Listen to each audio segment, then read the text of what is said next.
Let's see how we go. 2 green arrows. That's what I like to see. Thank you for listening to or watching the Upland Down Under podcast. Tonight's show is recording live on Thursday, the 20th of June at 7 p.m. Australian Eastern Standard Time. On tonight's show, we're going to catch up on the Upland market floors. We had the Bermuda collection revealed. There's Boost Your Way to Victory with Speedway Racing power-ups. Uncle Miles wants your participation in the new activity feed. And Guntech tournaments begin in Upland. The main topic for tonight's show is QIPS. It's been a fairly slow official news and events week in Upland. So as you might have seen, I put out a recent call for more questions, insights, provocations and statements. And of course, we'll take a look at another Upland Community member spotlight, care of the Dynamic Node Builders team. Tonight, we'll also be giving away at minimum 135,000 UPX, maybe a map asset or two, and we'll roll the new live participants wheel. Tonight's show will take the 2024 giveaway tally to well over 1 million UPX and 55 map assets. All that and more on this, the Upland Down Under podcast. I always forget the name of my own bloody show. All right, we do have another sponsor. So for the next 4 weeks, we've got a new sponsor. I'm very happy to say that tonight's show is brought to you by Guntech from Apex Motors and Map Asset Metaventure. Your trackside property will stand out with speedway fences from Apex Map Assets. With over 380 sold, these debris fences give Upland racers a realistic visual when driving by your property. You'll find speedway fences on many tracks, including Upland's New York Speedway. Speedway fences are available at all Apex Map Asset shops in Los Angeles, the Bronx, Miami, Las Vegas, and Sao Paulo. So suit up and race on over to see what Guntech's got going on at Apex Motors and Map Assets. And while you're at it, give him a follow on X at BAMTech_01. Links to the Apex Motors and Map Asset showrooms and BAMTech's X account are in the description, of course.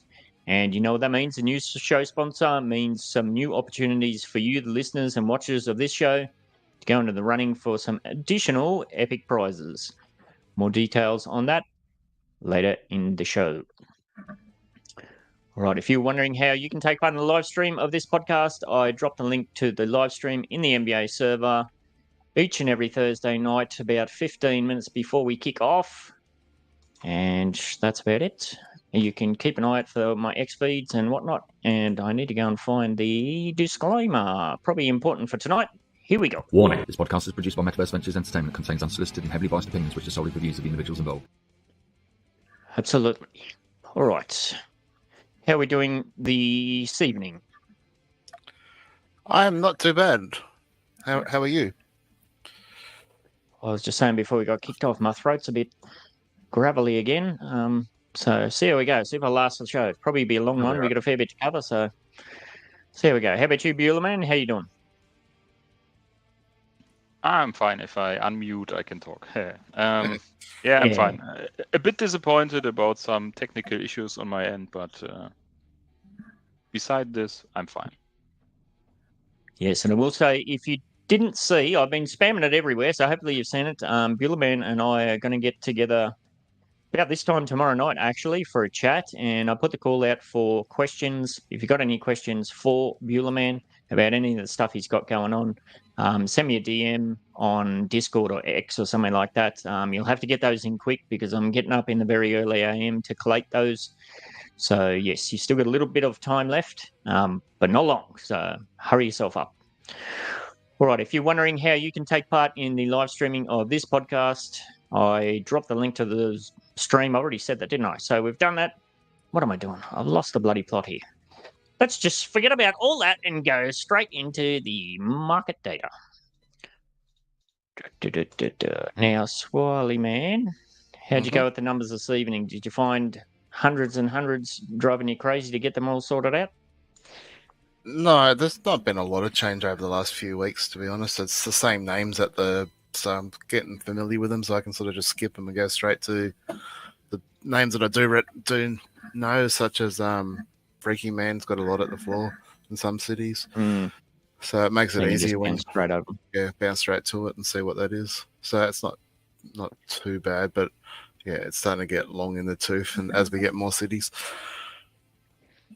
Yeah, I was thinking that as I was putting the rest of it together. I wonder how long we can keep up with the full kit and caboodle. Probably this year might be the end of it. We'll have to wait and see. Well, if it wasn't for the jailed properties, it'd be easy. So I don't know. Do we just exactly at some point just give up on that?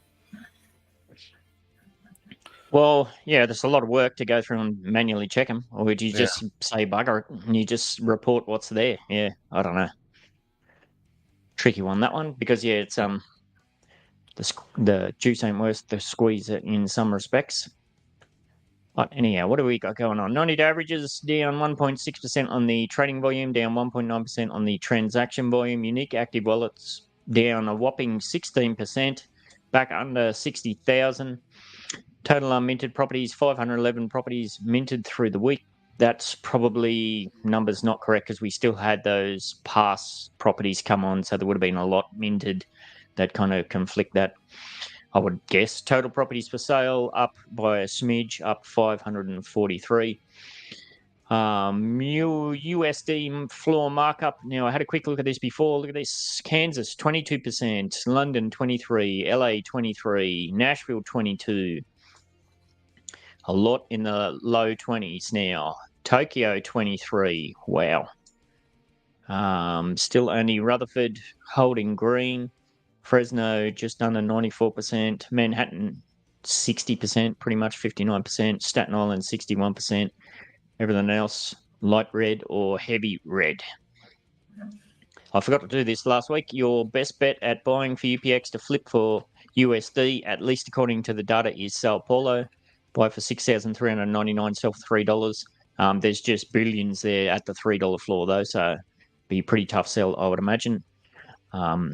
What else is looking good? Stockton and Trenton also holding on strong. Stockton buy for $3,799, sell for $3. Again, $3 floor. Trenton, $4,199, sell for $3. Did we have any extra $3 floors pop up? No, same. Interesting. Nashville was on the $3 floor. Now it's pushed away slightly. $3.12. Oakland was $3.49 last week, down 14% to $3. And then everything else, 3. All right. Any double digits sticking out? Arlington down 10% on the USD, was $6.70, now under 6. Birmingham up slightly on the UPX, was 8,888 last week, now 9,400, but down 18% on the US, 325. Bit all over the place there. Chop.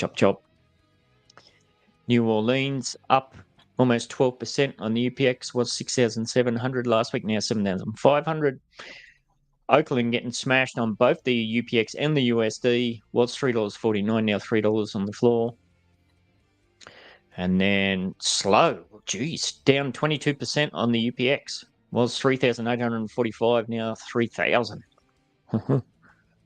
And yeah, not massive moves there, but generally a big down trendy kind of situation. But yeah, that's a bit surprising there. 22%. How low can it go? What do you reckon? What's the lowest we're going to see in 2024, you reckon? Are we going to see 19? We have to be pretty close to the bottom, surely. Yes, who would know?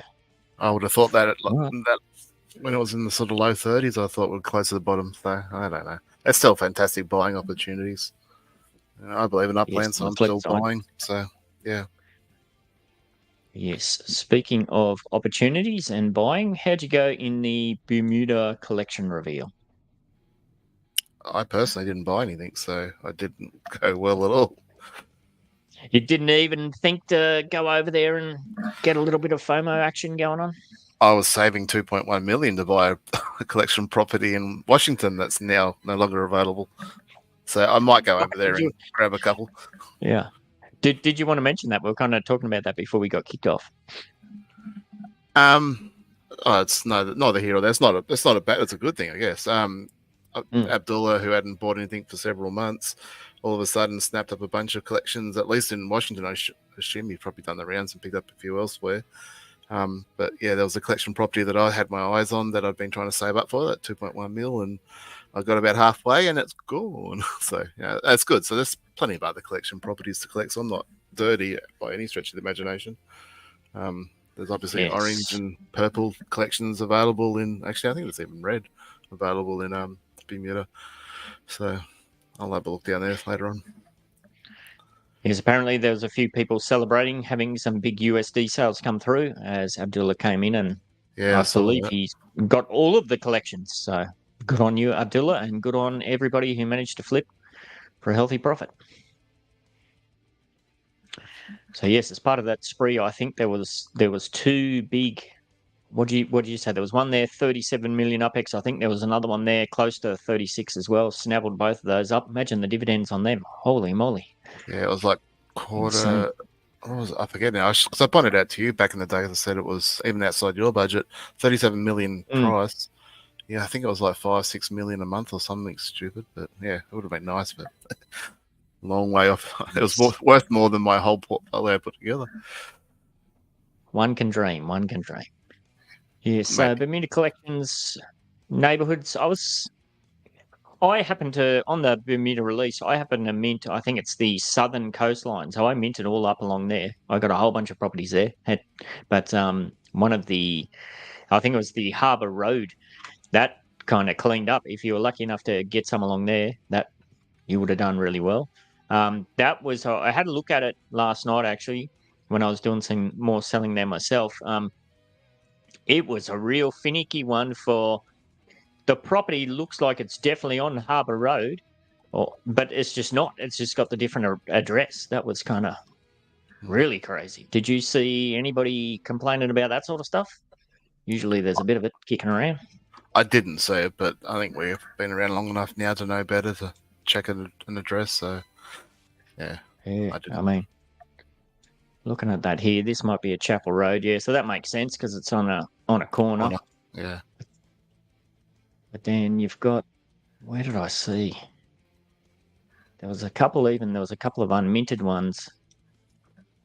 Like this, no, there's another road there, so that wouldn't make sense. I wonder if these are all harbours. Yeah.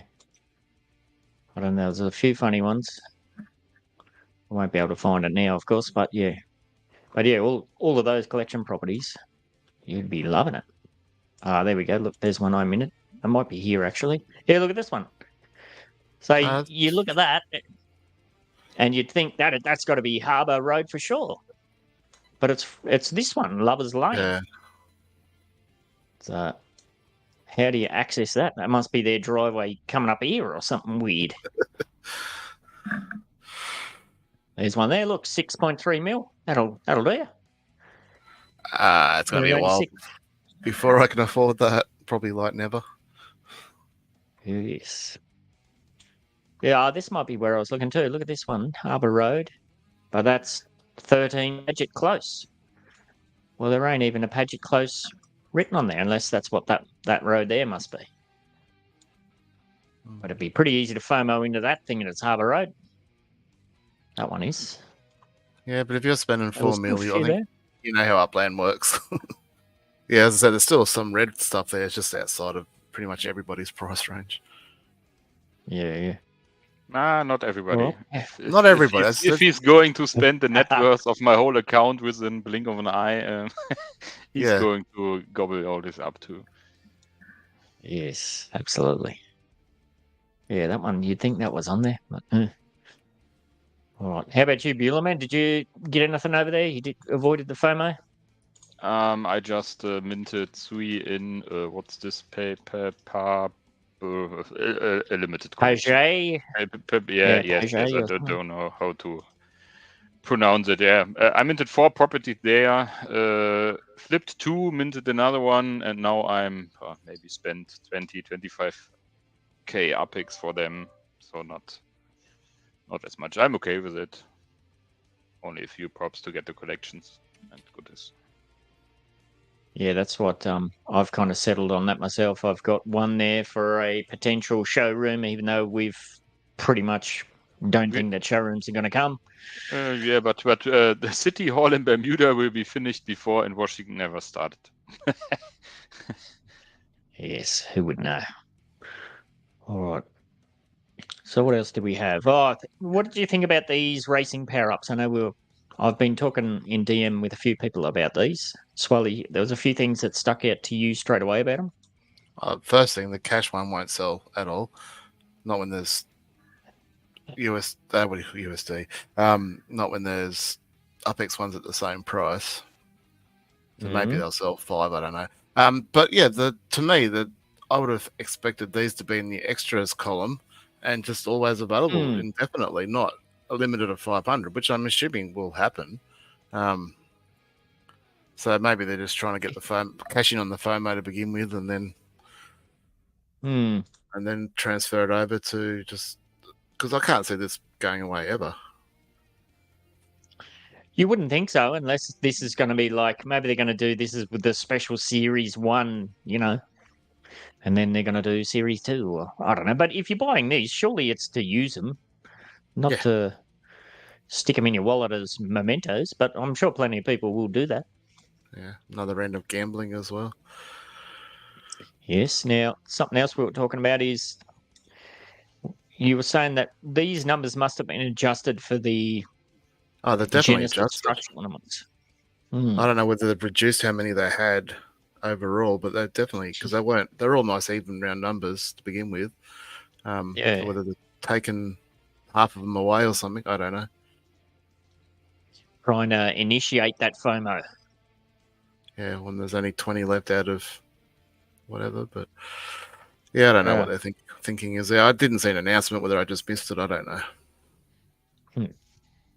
All right, well, we'll go back over here. So what do we got? Introducing power-ups. Okay, yes. What are power-ups? Power-ups are legits that racers can consume to gain added benefits. Yeah, so basically adding a little bit of more player input to the whole racing stuff. What do you got? Hot sauce. Need an extra kick. Nitro brake oil. I believe they corrected the spelling on those. Remember they were spelled BREAK. So they fixed that up. Nicotine handling gum. Some of the tracks, you definitely need some of those. Nitro fuel charge. Aerodynamic wax. Energy drinks. Okay, so they got a bit of everything. Increases top speed factor if you smell nice in your car. All right, fair enough. What do you get? What's your bang for your buck? Power up bundle sale, price $10 or 10,000 UPX. I know LeBam was pretty excited to see some UPX sales in the store. That's pretty good. Yes. Yeah, this will activate or will push the active wallets again because the UpX don't need KYC, so you can activate all your multi-accounts to get these 10,000 UpX packages. Yeah, but they're not going to be limited. They might be limited for a short time, but they're going to be permanently in the store later on. So anyone that FOMOs into this, crazy. If you don't get one to begin with, just wait. Yeah, I think maybe these power-ups will be located where you can buy 10 cents. So they can just get $1 and you get maybe 2 power-ups or something like this. So it's going to be like the cents. It's like Snickers, Mars, and so near the cash point in the grocery store. All this nuts. Yes. Only $1, so I take it. Yeah. I'm not the smartest tool in the shed, but this says 1,000 bundles here. Power up bundle sale 1,000 bundles, but 500 each. Doesn't this say 500? 2 lots of 500. They're just saying that $10. Yeah, $10 and 10,000. Oh yeah, of course. There you go. Prime example that I'm not the smartest tool in the shed. There you go. I didn't look at the fine print there. And $280 for the car bundle. The gamble. What do you get for that? This special bundle contains a unique mix of 3 power-ups and a car, randomly selected for each bundle. So you definitely get a car. You got a 60% chance at a Series 1, 30% chance at a Series 1E, or a 10% chance at a Series 1 up. Those are pretty good odds. The price, though. You're basically buying a Series 1 car. Yeah. With a slight chance of getting a slightly better than a Series 1 car, but, each of their own. So you got a 40% chance of getting better than the stock standard. It's not terrible. What's the Series 1 car go for at the moment? It's a good question. Maybe somebody in chat can do a bit of clickety clacking and I'm looking it up as we go for us. speak. Looks like it's $110. There we go. So $270, you can buy one off the floor for $110. Is that a 2023? No, it's a 2022. Okay. Let me see if there's 2023. So you can get the older ones for cheaper, which I guess that makes sense. But does it make much They got to get to a certain. Well, not really, but if you take it from a real world perspective, old cars lose their value until they get to a certain point in time where old becomes cool again, and then the value increases dramatically. So maybe it's going to But does play a kind of similar thing. The racing number, whatever they call that, does that change from like 2022 to 2023? Like for a Series 1, straight Series 1, I'd assume that'd be exactly the same. What do they call it? Car number or race number? I take a look. Not the same, but nearly the same. Where is it? Well, they get slightly faster each year. Then I can understand. Understand it then. Yes, I'm actually traveling in my S1R as we speak. I'm off to Detroit on a secret squirrel mission. Must be nice. Must be nice. Yes. Okay. Thanks to the API mess, I think the energy efficiency. I don't know for what this is used while racing is in the 2022 18 and then 2023 19. The handling is a bit better in the 2023, but the brake and acceleration is a bit less in the newer ones. So I think they will even out. Yeah, but I just mean like when you load a race and you've got that meta race score, whatever that thing's called. MPS. Yeah. Whether that changes each year. I don't think so. Yeah, I wouldn't have thought so either. The 1R is 202 still. So that don't change. I think the 1E is 194 for all types. Yeah, I think the MPS keeps the same. They are just playing a bit with the other stats, and so they look cool. All right, so S1E for 2024 is $370. Oh wow, yeah, all right. So if you hit, so there's your gamble. If you hit that, you're $100 better off. There you go. So yeah, not terrible, and especially like I said, 10% chance is still pretty decent. Pretty decent. All right. Well, if you're getting involved in that, good on you. I had over the weekend. I did plan on trying to record a kind of a drive through of Midtown Terrace. I tried on mobile a couple of times, and I just couldn't even get it to load on my bloody phone. So I tried on the web version, and a couple of times it worked pretty good. It lagged out a couple of times. I don't know. The whole experience of racing doesn't really float my boat just yet. Maybe it'll be things like this that adds that extra element of gameplay that can, I don't know, spruce it up a bit, make it a bit more engaging, interactive. That's just my bloody 10 cents for whatever it's worth. Yeah, but more interactive with these upgrades is only that you can get one boost more. Some of the other is just boosting the stats. And braking before a corner, I don't know much tracks where it's useful to use the brake, but just let the car slow down for itself, or use the brake to get your followers in the skidding mode to get an advantage. But maybe we will see some changes in racing if these upgrades apply, but it will be an expensive season if we want to doing test runs with hundreds of rounds and every time use these upgrades. It could be expensive. Yeah, I was a bit surprised at the cost actually. Like if you are gonna burn through them, every race, that will add up really quickly. So yes, wait and see. One of those wait and see deals. All right, so what else do we have? We had Lisette recently, I think that was this morning, actually said in the Upland Discord server, we're all jazzed about the activity feed in Upland and can't wait to share the new features we've got up our sleeve. That's good. So obviously there's some new stuff coming, but we want to know what you would love to see in the activity feed to enhance your ability to connect. Head over to Miles B. Chains' latest post in the feed and comment what features enhancements you'd like to see for a chance at some prizes. Random winners will be selected Friday, June 20th at noon PT. So tomorrow, very early. So yes, activity feed connecting. I would love to be able to connect my X account in there, the YouTube channel, so it automatically just puts things up there. That'd be cool. What about yourselves? I'm not the right person to ask here. I don't get onto it enough. No? You haven't FOMO'd into the whole follow everybody chain? No. I've followed a few people that I know. I wouldn't look at it anyway, so I'm not really too fussed what everyone else is buying and selling, and I probably check out Twitter a bit more than I don't. Yeah. So I probably agree with you on having X integrated, but outside of that. But having said that, it looks like they are making great strides to make this a lot better. So, and a lot of people seem quite positive about it. So it's getting better. Like, you still can't search this, can you? So you can't go back and look for a particular post that you might have spotted yesterday or something like that. Or no.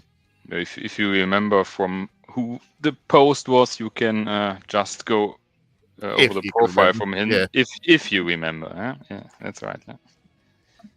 Look at that. Danny P2000's giving away totems. Shark totem. It's only got a couple. Yeah. It was good to see that they updated this so it stopped listing, Danny P2000 has followed, blah, blah, blah, and getting the whole feed spammed full of that. So that was a good change that they made. Let's have a bit of a bo peep and see what people are suggesting. I'd love to see speech bubbles within the open Upland map. That's HK2K. Bon rot loss, voice messages. Oh, God. That could go very bad. No. The UKM, I'd like the ability to tailor what I see. Yep. For example, I may not want to see all sales displayed, but I may want to see sales of rare collection properties, or certain cities or something like that. Absolutely. Agreed. Crazy as Debo, the ability to post events orientated to businesses or alternative layers. Yep, that could be cool. Codfish, perhaps a more private feed where expenses and profits could be seen, a kind of balance sheet, both in USD and UPX. That's kind of cool. Brozwaza, number one, personalizing the feed would be great. Hiding certain topics or searching for certain things. Search, yes, important. Being able to search for other players directly would be helpful. And we'll do one more. Izanaki, setting filters so that we can focus one topic after the other. Yeah, sure. Yeah, but searching functions are not the number one discipline of the Upland developers. Not by a long shot. And it's the same problem with every other list. It's dynamically loading what you see. So you only get the data from the server display, then the next part. So searching this all even not loaded data would need some adjustments on the back end, and I think this will lead to some other problems then. Yes. Yeah, so I've been using mine a fair bit. As you can see here, I had a couple of good USD sales this afternoon in Rutherford. That funded my Secret Squirrel project while I'm off to Detroit. That was, again, for sale in Bermuda for that same project again. Started construction. And I've been posting a fair bit, with the different podcasts and whatnot. So, no, I maintain that the whole system is awesome. But yeah, definitely lots of improvements would probably will be made sometime soon, maybe when. In the future, because of baby steps and so on, yes. Like, it's a long way. It is a long way behind what Discord offers, but then a lot of the players aren't in Discord, so that balance, maybe it is paying off to have this functionality which hopefully only gets better over time. We've had, who have we got? We got CNS4 has put his hand up too. Don't forget to jump in and have your say if you want to. Oh, I'm half dying over here with my throat, but we'll manage through. So yeah, if you want to get involved in that one too, you better be quick too, because that's all wraps up in just a handful of hours. Not long to go as well. Other kind of major news that dropped this morning as well was introducing Guntech 2.5 tournaments in Upland. Again, another post there by Lisette. Tournaments have arrived in Upland and are accompanied by weekly and monthly rewards. The tournament has just kicked off and the competition is currently light. This is your chance to snag a spot in the top 5 or top 10 and score those weekly or monthly rewards. Spoiler alert, the top spot guarantees between 50,000 and 100,000 UPX for the weekly or monthly leaderboard. So that's good to see. Doing a bit more chunkier giveaways. 50,000, 100,000. Is that enough to tempt you into something like that? Fuck, maybe. No, I haven't seen the game yet, so I'm waiting for other content creators to do some streams about the game, and I'll watch it and see if it's something I want to do and go from there. I so much time put into treasure hunting. I don't really have a lot of time to focus on other things.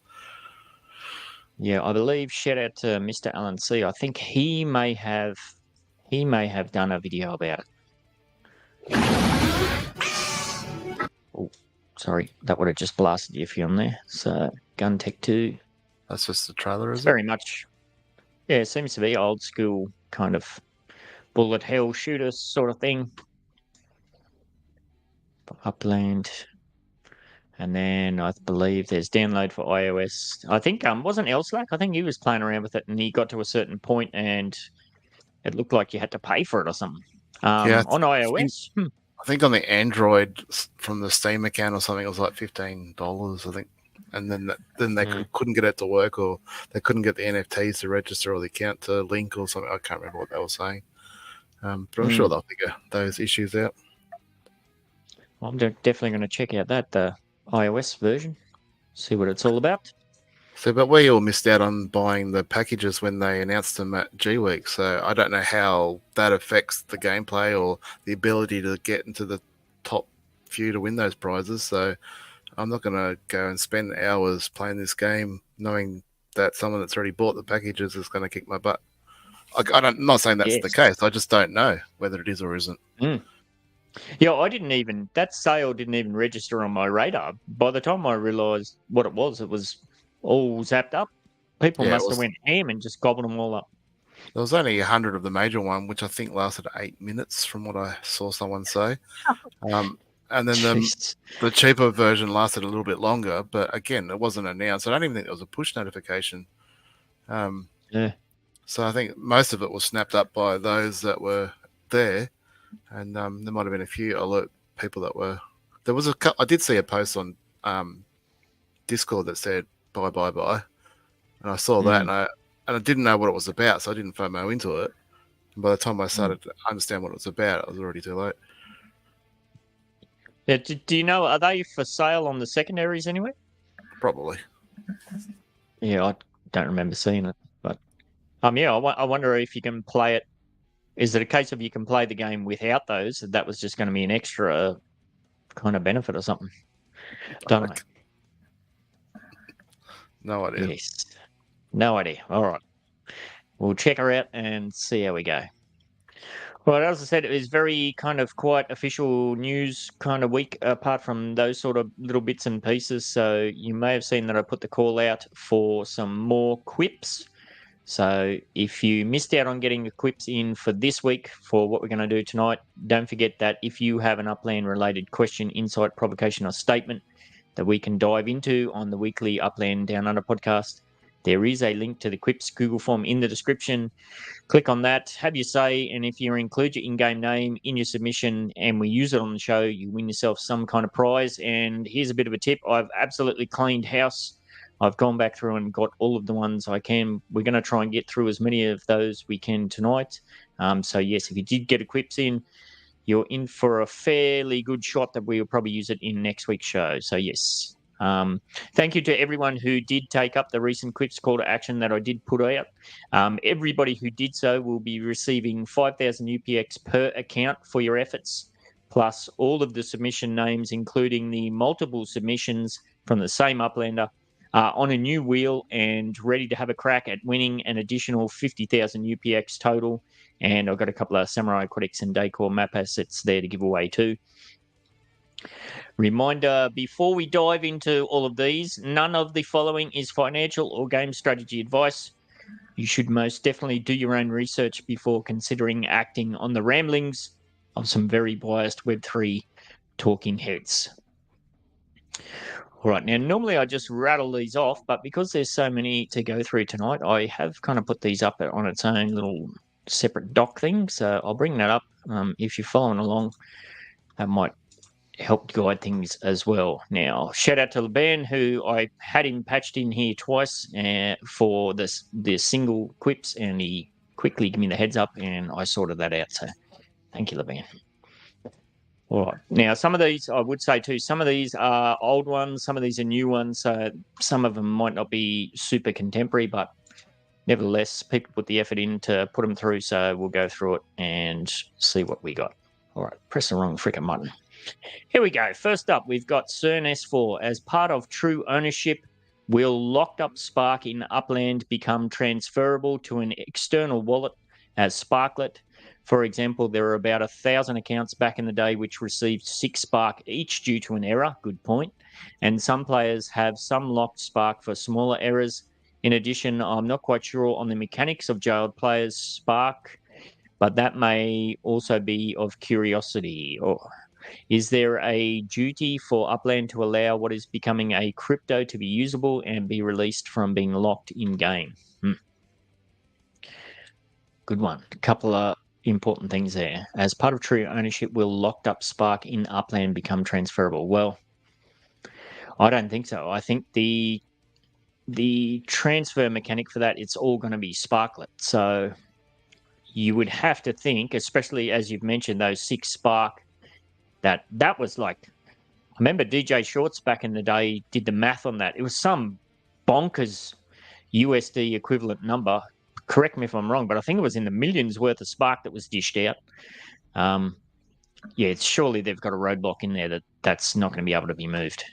Surely. I think if they don't just rename Spark to Sparklet, but develop a new token, which then will be transferable, maybe they can use it to clear all this mess up. So if you got these 6 Spark too much and you say you have 20 Sparks and in total, yep, but only 14 in real, they could say, okay, we will now swap all Spark to Sparklet and just clear these 6 not owned Spark from your account, so you don't get 20,000 Sparklet, but only 14,000 to get these 6 Spark off. Maybe they can use it to clear. If they just rename it, they just need to implement some sort of wall to not let this Spark leave the game. Yes, but even if you say you are going to transfer your Sparklet out of Upland, if this is like the Block Explorer thing, they could use this process to say, hey, if you want to pay out your Spark, you get 20, or we will deduct 20 from your account, but you only get the value of 14 Spark on the exchange because of these 6 Spark, which are there because of an error. Yeah, it could be. I'm not sure if they thought about something like this. Yeah, I like your suggestion that this could be a perfect cleaning house opportunity. Yeah. I think that's a good one. Hopefully so. All right, thank you, Sir Ness4. All right, next up, Laban. The new release of Upex Land's asset listing with the possibility of creating a bundle sale is a great addition, but will or could this kill the Layer 1 shop functionality inside of Upland? He says he's yet to test this out, but as far as he understands, it's an escrow service for NFTs. Could bundle property sale also come? Wow, that would be very cool. Upland thinking of creating something similar, or are they just outsourcing this to third parties? If so, should Upland have SLA requirements, demands towards such third parties, ensuring that their services are operational over time? So yeah, we don't want a situation where this gets up and running, it's all working awesome, and then for whatever reason, it doesn't keep getting followed on. UPXland, they're pretty solid kind of shop, that one. Has anybody played around with this? I know Cheddar Dejarc, she was playing around with it quite a bit. She seemed to be super happy with it. I haven't had a look myself. Yeah, I don't do any sales about it, but I just did a few mind games about maybe saying, hey, this is the collection of all 1990 World Cup ball poster, all 4 shirts for a bundle price, and I thought, hey, I've got some deals with cars, but vehicles and all map assets and something are not possible to list there because they need, like the stores, you need to have it on the property to get it listed in the store, and I think this will be on this API too. The developers documents say block explorers, structure ornaments, spirit legends, APIX, and 3D assets. What 3D assets are, I don't know. But yeah, it looks nice. It's a nice nice opportunity. Discovered it a few days before it goes live on the blockchain because there were some strange transactions involving NFTs put to escrow. So it was visible for everyone if you can read this blockchain stuff. And yeah, I don't think they will open it to property sales or something like this because this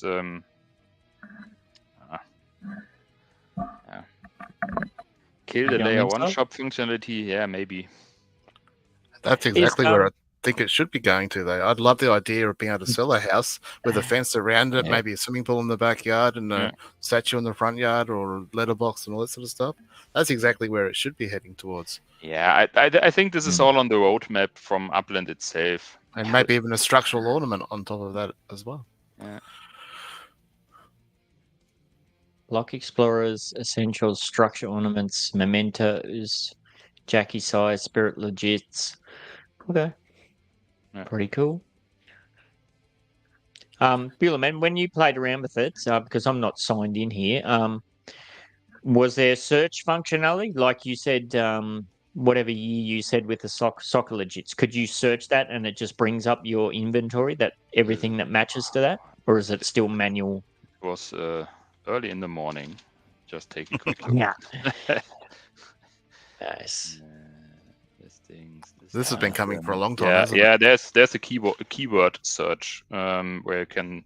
Yeah. You have different tabs for block explorers, essentials, and so on, and then you can say, okay, keyword like where something. Yeah. It's just searching for the name and I think the mint number. Yeah. You can search for the name of the NFT or the mint number. Yeah, a bit search is possible. So it's not like collections in Upland because this tool isn't from Upland. Yes, price ascending. I can't search, can I? Oh no, that's all searched. The search is right at the start. You've got a search box. Yeah. At the top left. So the first box. Yeah, there. Yeah. Yeah, that's cool. 12 items, 63,000. 17 items, 120,000. Huh. Yeah, it make it a bit easier, and I hope people will use it to not complain about all these scammers, because normally you would need to pay for a burner or something and then do different swaps, and all this is now done through escrow, and I think UPXland is trustworthy enough to say, okay, we give you our ornaments, because if you create a listing from the blockchain perspective, your items will be transferred to Apex to in an escrow container created by Apex Land, and they are able to resolve it, or it is auto resolved if nothing happens with it. That's like the tournament API I used in BE Battle. I said, hey, you create a battle, you join, and if nobody other joins, it takes a maximum of 72 hours, and then this container is auto-resolved and all is paid back. And I think this is here the same. If it's not sold, it's get delisted after 7 days and back to your account. But to answer Laban's question, I don't think it will null and void the needed for shop, because they're only bulk sales and there's still going to be a vast majority of single sales.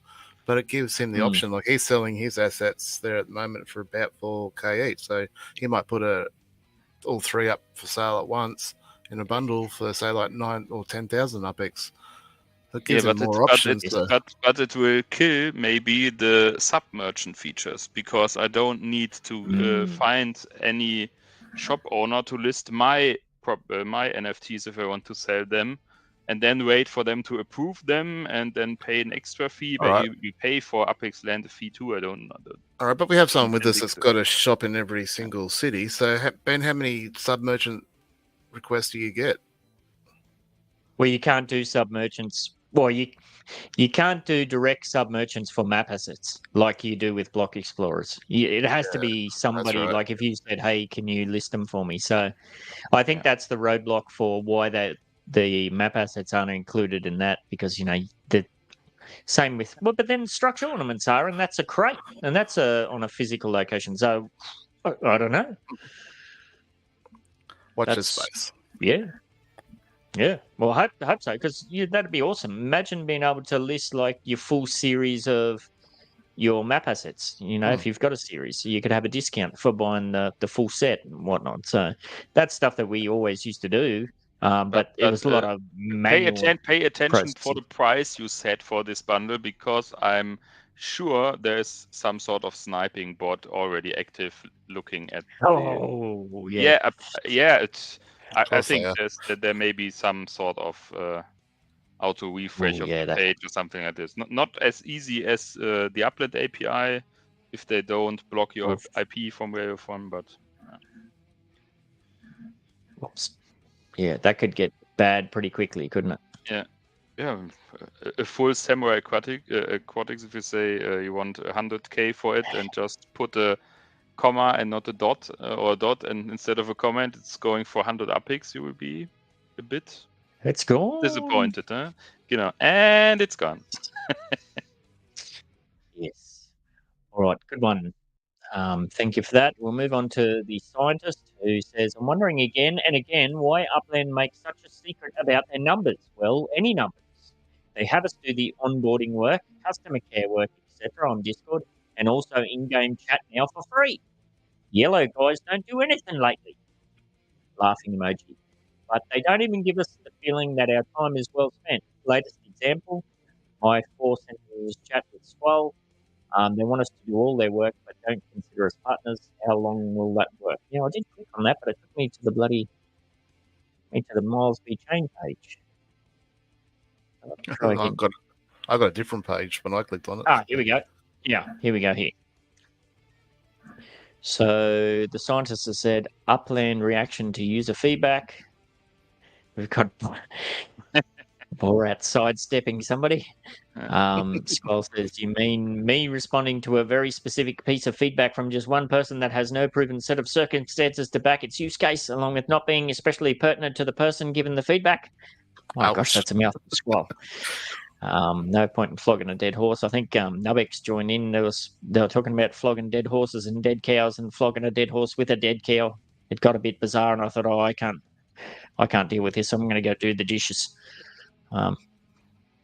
So yes, I don't know. Why is Upland so secretive with the numbers? I don't think they're secretive with the numbers. I just think Upland is somewhat. I don't know, secret is not the right word. Not forthcoming with communication in general. They are just delivering the numbers they can use to promote themselves in a good way. Like this, hey, we did $100 million in total user sales and all this stuff. And hey, we have 3 million active users. Yes, if you count all these visitor accounts, which are used 20, 30, 40 times under the same EOS ID. Yeah, I think they're careful with what they are distributing because it's like a boomerang if you do it wrong. Well, if you stretch the truth too much, it's on the blockchain and they'll get shot down big time. Yeah. That's kind of the extreme version, but even a simple thing like here, like we've covered this before, this shout out that Lisette did, Miles wants you to get involved in the activity feed. Okay. To receive you can win some UPX. Well, yeah. Why don't they say how much? It doesn't have to be like 2 UPX. Hey, you get 2 UPX, and then you pay the fees. You get 1 point and a bit. Is that like my prize for winning G Week? Yeah, you win a land in the next city release. Sweet. We'll leave it at that. Yeah, I mean, I wonder why they wouldn't say. Maybe I don't know, but you'd think you'd want to incentivize people. Put a figure out there. It'll be 5K. Yeah, 5K. I haven't replied to it yet, but if it was 50K or 20K or something, I might be a bit more. It'd make your eyes pop out a bit more. So yeah, I don't know. This definitely does seem to be a thing where they're very shy or lacking on reporting the numbers. I don't know how to say it, but yeah, don't know. Well, when the actual numbers is about 10,000 active players, that's the truer number. Yeah, absolutely. And the scientist concludes by saying they want us to do their work, but don't consider us as partners. How long will that work? Well, I've been saying that. I always maintain that what other mobile game, metaverse, investment platform, however you view Upland, what other system that's out there do you have as much access and input as we do? I think it's a unicorn, even just that aspect alone. Yeah, and I've had this discussion with you before. I think Web3 is a different beast. It's a new beast, and Upland are leading the way. So there's obviously going to be some teething issues. But I've often felt like we've been more of a cash cow than partners in the game. We can't survive without them, and they can't survive without us. So I think there needs to be a little bit more working together in relation to that. I mean, like, people have been crying out for certain things for years, so maybe focus on that instead of bringing out something brand new that we're like, sweet, okay, but give us back the functionality that we've been after for years. Like putting a search box in collection field to try and fill your collection, not a big deal. Surely it's not a big deal. Yes, well, they put out that tweet over the weekend too. I think it was Laban sent me a screenshot. You said it like seconds. I said it seconds before him. Property management tools. What do you want to see us work on next? Property management tools. Yeah. Blah, and blah. I think if you did a poll for that, I think that'd probably win over anything, any new functionalities. Like even if you chucked in planes before they were even announced, I reckon property management would still win. Yes. All right. So thank you for that one, scientist. Next up, we got one from Dejark. This might be one for you, Buellerman, I believe. This might require your catchphrase on this one. So Dejark asked, blueprint shops when? Oh, and I would love to know your take on UPX Land releasing their marketplace. So I think we've already covered that, and we did give a shout out to Dejark for that. Buellerman, take it away. Blueprint shops when? I don't know. Soon maybe in the future, after a few baby steps. Some... He set him up for a slam dunk and he missed. I set him up for the freaking slam dunk. Yeah. Hopefully sooner rather than later. Yeah, I get the feeling that is sooner rather than later. And it's cool to see that some UGC properties come into the game if that does ever happen. And I think it's fantastic. But it's not going to help a lot. At the moment, there's still no functionality for buildings. The only functionality they've added at the moment is for this ornament competition. And all you need there is a micro house. It makes no difference to anything else. But you can't get ornaments for any UGC buildings. So you're going to be reluctant to build them anyway. All your spark's going to be spent on building ones. Yeah, and Anyway, no ornaments for these city-specific buildings, like the one in Not- South Lake Tahoe and all this stuff. There Yeah. aren't ornaments. Not yet, but there was talk when I was talking to Tosshead recently. His gut feeling is, and he's got certainly no information or no more knowledge than anybody else at this stage. He thinks that all UGC ornaments will be on those buildings and not the standard set that Upland, so all your apartments and townhouses that you have for Upland, they're going to keep them for themselves, and UGC can build for all the other buildings. So, I mean, yeah, we'll have to wait and see if that's what happens or not. But I want to see more utility for Spark, and just this is not it. I see. If, like, I'm famously not a gambler, right? But I think Dejac's, I think she's answered her own question here. We've just looked at the UPX land system, the marketplace. Well, why wouldn't Upland palm blueprints off to that a layer 2 system like that as well? Like, if you're a UGC content creator and you have blueprints, well, maybe you're going to have some secondary layer thing. But you have to implement all this blueprint functionality first on the blockchain, then in game something like, and maybe they can think about some other stuff. I recently thought about what about if I say, hey Ben, I pay you the 10k UPX if you allow me to build 5 from the jacuzzis. And you say, hey, okay, you get 5 blueprints and create in your own factory 5 of these jacuzzis, and then these blueprints are burned or something like this. So some licensing model in game, because all I understand the blueprint is if you sell me a blueprint, I can manufacture as much as I want because I'm the owner of the blueprint. And you can't like manufacture it anymore. And if you sell the blueprint, you aren't the owner, so you can't manufacture anything of them. That would have to be a blueprint or be one or the other. I was going to say, that sounds like it'd have to be one or the other. Like, because you've already got jacuzzis in your shop, that's it. You can't now have blueprints for them as well. Yeah, and the mint numbers on that might be a bit confusing. Like, if Swally's got a blueprint to mint 5 of them and somebody else has, well, is it going to be... Well, I guess they could work that around, that the blueprint was fixed for a certain number of mint numbers or something, maybe?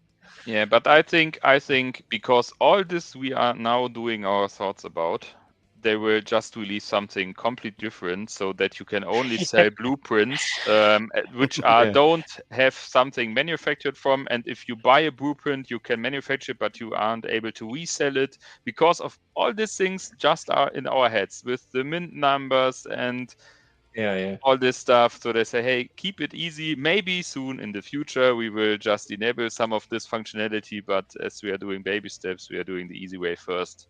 But it's a good way. No? It's not wrong to do small steps, and I think all this functionality around it can get a nice system working. But I'm as much impatient as possible, so it's hard to stay calm and say, hey, they are going to deliver it sometime soon in the future. Sometime soon. All right, we shall move on. Thank you to Jacques. We've got another one here from Laban. Oh, he's got another link here. Let me put that in there. Take a look at a comment from Squall Muzzer. Oh, what are we? Everyone's in the poor old Squall. What's going on? I think you can get the gist of the comment anyway without going to it. Oh, and I press. Oh, it was about slow, wasn't it? Yeah. Yeah, whether the townhouse, not townhouse, a town square, town hall, city hall, whatever it is coming there. I got no information. Take a look at the comment from Squall Muzzer. He thinks there is no city hall coming from South Lake Tahoe because it's a bit of a unique city. What's so unique about it? If we ignore the fact that you can only travel by car, will something special come here? Okay, so planes, but what else? Probably give a shout out to Hanzilla for this one. I think he's one of the people that I've seen kind of discuss this the loudest. if Upland is not going to allow certain meta ventures, such as factories or showrooms, to be put in a city, then why are we given the ability to build them? Because I didn't think ahead. Why are we wasting our time? Now, yeah, because I know he's on a bit of a mission at the moment to get a showroom location in as many cities as possible, kind of similar to what I did. But yeah, if they're never ever going to allow them in there, then why the bloody hell are we allowed to build them? Are there It's a use case for your Spark. Are there showrooms in Stockton and Trenton? And I guess now Yes, I've got mine open. Yep. So what makes Slough? So what makes it so different then? Just because you drive there instead of fly there? Like... Yeah, look at my poor old showroom in South Lake Tahoe. Sitting lonely. I wouldn't be surprised if they have something in mind for South Lake Tahoe, which they can't deliver the information now, but everybody is raging about it because there is nothing special. I think they have maybe something in mind for it. But if they don't communicate, you get all these discussions. Why can't I open? If they say, hey, we are going to do something special and give a few facts and maybe not release the whole thing, then I think people will calm down a bit. But we know Upland. They are keeping their secrets until they are getting enough baby steps to release something that you can use a bit. So maybe there is something special coming for South Lake Tahoe. Maybe not. We will see. Maybe. So, or our children will see. The children's children. Yeah. So Stockton and Trenton definitely showrooms are open. I've applied and got mine sorted out there. Haven't stocked them properly. This is slow. I'm still currently building that one. So yeah. Yes, but Bermuda's another one. I'm building one there because who knows, maybe one day. Oh, no, you can't build one there, can you? But I have a property there that's ready for maybe one day eventually. Yeah, but well, if they're not going to do a town hall there, maybe they can just have something like San Francisco cover it or something. But I don't know. Don't know. That one, what's so unique about it? Yeah, probably, as both of you guys have said, probably yet to be disclosed. All right, moving on to Grizzly Man. Are you preparing for private flight? And if so, how do you plan to prepare? Myself personally, nope. Not preparing for that at all. I'd love to get a plane. I'd love to get a private plane, but I would imagine they're going to be for sale for USD only, apart from competitions maybe and whatnot, for quite some time to come. And if that is the case, the secondary prices for UPX is going to be ballistic. I'm somebody who FOMO'd hard into an S1R on the back end and paid way too much than I should have. So I'm definitely once bitten, twice shy when it comes to that. Right. They announced, what was it? The pilot fee or something you had to pay for it depending on your level, like your director level or something. So I don't know. I didn't understand all that, and I just sort of like, I'll figure that out someday soon, eventually, one day maybe. Is that what he's referring to? Yeah, I think so. Rather than, because that's not buying a plane, is it? That's just using a plane or something. I don't really understand it. And you got to have a hangar, like you got to.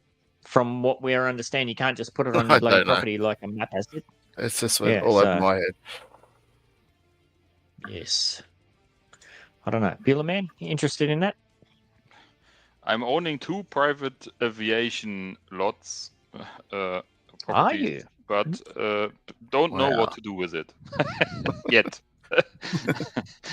They are sitting there. They are generating a bit of UPX income. The Birmingham one isn't really in Birmingham. They created a BHX city, so I can't put them in the Birmingham collection. Hey, so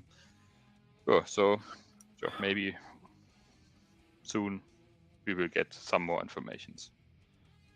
I think the aviation factory isn't even ready yet. I think they just restarted the build. If I just followed the general chat, right? Oh, yeah, it was demolished and rebuilt. Yeah. Yeah. I wonder why that was. Who knows? We're just if you're listening on the Spotify, we're just kind of snooping into City Pigeon's account. I was just interested to see if he'd already received the plane, but doesn't appear to have as of yet. And the account is MV underscore aviation. I think this is the account of the. Where was it? The MV Motors for the air. MVA. Yeah, they jacked me acronym. Yes. Sort of. So, preparing for private flight? No. Waiting for more details? Yeah, I guess so. How do you plan to prepare? I'm sitting on my thumbs and waiting for more information, I suppose. I'll wait for 2 years after it's released. Yeah. Grizzly's got another one here as well. What are your feelings on the Sandbox partnership, and do you think Upland will help Sandbox native token price? Feelings on the Sandbox partnership? I think I jumped straight onto that. I was pretty stoked about that myself. I think that was a good one. Any other thoughts, suggestions, concerns? No, I think we pretty much covered that, didn't we? Yeah. Let's have a look. When I covered the crypto markets in this week's BlockWeb Beat podcast, everything was smashed. So we're looking at the Sandbox price at the moment. Look on the 7 days. Big drop. Bad. Yeah. That's all good. They're all follow suit. Yeah, it's just part of the cycle. Let's go to the all. Oh, the Sandbox. So we had yeah. $4. Probably. What's that? Shoulda, coulda, woulda sold it back then. 30 cents. Yeah. I mean, I don't know. Price speculation. I'm not going to go there, but do we think the Upland news is going to help the Sandbox price? No, because Upland doesn't have really any mainstream traction as far as news coverage. There's always little hints here and there about it. Probably the opposite would be true until such time as Upland gets more mainstream eyeballs on it, which could happen anytime, hopefully soon. I feel like we've been saying that as well for a very long time. So, yeah. Probably leave that one at that. Thank you, Grizzly. Next up is the one and only Buellerman. Now, I had to read this 3 times to kind of work out what you were saying here, Buellerman, but he says, what do you think about a more tiered gamified earning system? For example, 3.1x for all of the challenges done, 3x for 13 out of the 15, 2.5x for 10 out of the 15. Would this incentivize players to be more active? The 5 tasks needed for the 3x are the normal playing ones. That would be hard for some of the smaller accounts. Yeah, it's just an example. Maybe you can say just need to do maybe 10 for 3x or something like that. Not all this. You just need to play to get your earnings back. But you have to do a bit more to be active. I think be called active and get the 14 points. I think Ben nailed this when they first brought it out, when they're saying they missed a chance to have like the top tier being 17 point whatever it was, like it used to be. Yep. That 17.4, yeah. That would be an incentive enough, especially with they're going to keep putting out that get one new user type thing. Like that would be an incentive to really go after that. Or burn, like I don't burn stuff, like so. I'd maybe go look for burning if I can go from 14.7 to 17.1. Like it might be worth it then. But to go from what I am to 3.1, it's just. Yeah, I think that the gap is too high. You do 5 tasks and get what you get before, and then you have to do, I think, 10 more tasks to get 0.1 more. That's so maybe they should stretch the scope and say, okay, we're doing more steps, or maybe you just need to do 2 tasks to get this little boost, and so more steps between them, and not this do 5 and get what you get before, and then do 10 more to get a bit more. Makes sense to me. We'll keep the Makes a 3.1 lot of there. sense. Yeah. Anyway, I don't see them changing it. Cool. Or And just you the second part is said to do more tasks that you have to do regularly, not just burn 3 items and it's done, and visit 2 meta ventures and you do it on day 1 and then never do something again. Maybe some task to improve all this economy and to say, hey, you need to sell, you need to buy. There will be some people who just do arranged sales and buys to get there, but maybe they can attract someone to do something for the economy. See, I used to play a lot of Fortnite, and I keep thinking of these season passes and the gamified earnings, trying to put them in the same bundle almost. But in Fortnite, you used to pay for a battle pass. You didn't have to have a battle pass, and you could get some rewards anyway, i.e. your gamified earnings. Or if you paid for the battle pass, then you got all these extra rewards. And I could just see something like that fitting into it, where you had weekly rewards. Like you might only have a challenge that's only available for the first week of the season. And if you didn't do it in that first week, well, you've missed out on that altogether. So therefore, getting to the maximum end is already out of the running. And then you might have season-long ones that might be like to gain one new user or something like that. But I don't know. I mean, we've been talking about. But all these things, nice ideas to talk about, but they need to implement their system in the F app and not in this Looker Studio leaderboard. We update it if the if someone presses the button or something like this. This is so it's complicated enough. Don't do any more tasks. This is a call to the Upland team. If someone is listening to this podcast, don't do anything until it's in the app, please. Yes. I think you might have, again, this might be a case where you've kind of answered your own question here. Imagine if there was a tiered system where if you wanted those higher earnings, well, yeah, you had to do at least 5 cents per day for however many days, the 25 days or whatever, or you had to do at least one treasure hunt every single day. You couldn't skip a day. Anything like that would be cool. Yeah. I like it. As long as we didn't get punished for it now, if you made it that little extra carrot, and don't make it easy. Like, you got to log in every single day for the 25 days or the 30 days. You got to do a sand. You got to do a treasure hunt. I'd like that idea. I'd be all aboard for that. Rack up Ks in your car, driving from one city to another. It doesn't cost anything if you own a car. Like these are challenges they could be doing. I mean, it is pretty dumb. Like, what am I giving away? Probably 150,000 UPX tonight, and I've driven to Detroit to save 3,000 UPX. Yeah, it doesn't make much sense, but anyhow, it is what it is. All right, thank you very much for that, Bueller Man. Next up, we've got one from M Hustle. Now, hopefully that's your in-game name because I couldn't find you in the NBA server, M Hustle, but thank you for sending that through. He says, or she says, I'm not sure, Upland needs to enable building multiple structures on one parcel. Here. There's lots of huge properties that having only one structure on them seems extremely silly. Absolutely. But we don't have any functionality for one building, so why would we want to have 3 or 4? Because we can. And how would that affect, say that property is a collection property and you're putting an ornament on it, could you get 3 or 4 ornament points? Like how? There's your functionality.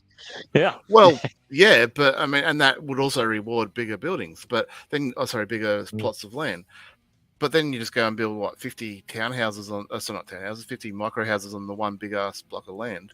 Yeah. True. I don't like it. I like the idea in general, but they need to have a reason to do that. And at this stage, the current state of the game, I don't like it. I don't know. I like the idea just to give people more flexibility on what they want to do. On the flip side, Upland needs to give us a building that will fit on some of these smaller, skinnier bloody properties. So, I mean, there's a lot they could do there. Maybe a micro house, so a small tent you can place on the property. Yeah. Well, I've got properties in San Francisco, like in the financial district, that they can't fit a Lillicorp tower because the footprint on that is just So huge. bonkers. Yeah. And I don't want to put a crappy little apartment building on there either. So yeah, and then you take a look at the street view and see it's the highest building in the whole city is on this property, and you can't build anything that's higher than a micro house. Yeah, all this scaling needs rework. I think we talked about it a few weeks ago, that all this buildings and parts of the map assets are so huge that you think, hey, okay, I put my garden bench beside it, and there's no relation in size. That clearly must be reworked. So, I mean, like I said, I don't hate the idea of having multiple buildings. Oh, you finished something. Yay. I don't hate the idea of having multiple buildings on the one plot of land, but until there's a reason to do so, I don't think that should be implemented. Yeah, I think if you can put your like these Queens special buildings, which are in real Queens, are just tied wall to wall. So if you can just put 3 or 4 right beside each other without a gap, then it could, it might look a bit better than just one of these buildings somewhere on a property. Yeah. I don't disagree, but every building more. I think if you put in Midtown Terrace a few more builds on the properties which already have a build, we will get more crashes. Yes. Well, that's a good point too, isn't it? Yeah, imagine extra buildings on there with extra townhouses. So, yeah, I mean, like I didn't realize I had 2 Lillicorps. There you go. I've got 2 of them there. One of them there, and I've got those 2 properties. I'd love to put extra stuff there, but I'm not going to put a crappy apartment on it. Yeah. Well, that's what you need for the ornament challenge. Yeah, because you can't put an ornament on that. So imagine if you could have like all 5, 6 buildings, whatever, from all the different styles, all on the one plot of land, and have 6 points for that. Like, I just like I don't know. Like, it's interesting. Yeah, food for thought. Cool. I don't think I've even got room in Midtown Terrace to put any extra buildings on. She's pretty stacked up. I might get a micro house on there somewhere. Yeah, but you can only have 3. But I think there is some plans for multiple structures, because they don't allow something like garden sheds or something like this to be manufactured as map assets. So I think they just did a few thoughts about it. If there's some concept or something behind it already, I don't know. But they set the rules so that they don't just throw the dice to say we do this rule or that rule. I think there's something behind it, but nobody, even the team, knows what. No, it's gathering dust on a whiteboard in the back office somewhere. Yes. All right. Thank you for that, M. Hustle. Next up, we got Wild Jasmine, Livestar Jazzy Jazz. She says, with more and more unminted properties stacking up with every city release, why release more cities? Should Upland create events for older release cities to create an interest so people would want to mint those properties? Well, we know why more city releases. Surely we know the answer to that question. Because that's the most exciting thing that happens. Yeah. More unminted properties, more property bundle sales. Are the unminted properties going up? Like, you look at those numbers each week, Ben. I don't memorize them. Are they going up? They're always around that 300,000, aren't they? We talked about that for a while, where it appeared, I don't think it was, but it appeared like the 300k was the trigger point, where if it went under 300k, then we'd have a city release. Obviously that was just pissing in the wind, but yeah, we're way over that now. What did I say? I can have a look. 350, did I say? 312. So we're not that far above it. So I mean, they took a whole heap off the market for the bundles. Yeah. Yeah, so it has been floating around that point for quite a long time. So it might appear like there's more, but maybe there's not. I don't think there is. But yeah, that was only first part of the question. The second part, and I think why more city releases? Well, they've got to sell stuff to keep the lights on in the office. I think it's probably just as plain and simple as that. They do talk about, well, we need certain city releases for certain partner projects and this, that, and the other thing. But I think it just comes down to pure economics. They got to sell stuff to keep this thing rolling. Should Upland create events for older release cities? Yeah, well, that was always the deal back in the day. San Francisco's the Genesis City. All of the functionality, all of the new whiz-bang fandangles was supposed to happen in San Francisco first. That went straight out the gate pretty damn early on. So, yes, more events in cities. As far as city-based events, what do we got? We got treasure rushes. They don't do much of the scavenger hunts or things like that. Tours are now pretty much sporadic at best. Even like we talked about, that was it Christmas that was just a big fizzler? There was bugger all to do. Like, think back to years previously when we did like the Portage Park tour, even though it crashed and burned because it couldn't load it. But yeah, more events. Yeah, absolutely. Again, maybe it's one of those things that events don't generate money, so they might try and palm that off to the layer 2Es. Don't know, but yeah, I certainly think so. Whether that would create interest in minting out some of those older cities that aren't fully minted out yet, I guess that's debatable. Don't know. All right, we shall move on. Thank you, Wild Jazz. Next one is from Kachow. In Kachow's opinion, map assets are really fun, but he hears that other players complain that they are too expensive to decorate their properties with. He'd like to hear other people's thoughts on what is the appropriate pricing for map assets, considering the amount of spark to build them, hours to design them, mint counts, and quality of the design. What is appropriate pricing? Oh, I should have read that. I have a really good spreadsheet on how we came up with the Samurai Aquatics prices back in the day. Yeah, I mean, I don't think, unless you're a person who has purchased your map asset designs from somewhere like Fiverr or somewhere like that, you've employed a third-party person. If you look at somebody like D-Tech or Dejak or Slav or anybody, these sort of people that are doing them themselves, I don't think you could ever price in the hours that you've actually put into it. So yeah, I don't know. Are they still expensive? I know we've never adjusted our prices down because I personally just felt that would be a really shitty thing to do, to release all these things and sell them and then suddenly start dropping the price. There are some that are expensive. But I bought some the other day for $1 each. Like, no, yeah, exactly. It's not that bad.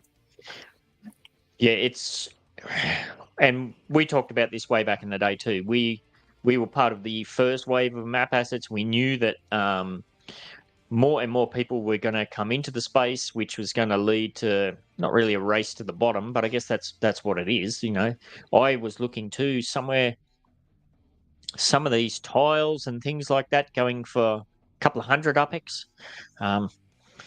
Is that worth your time and effort?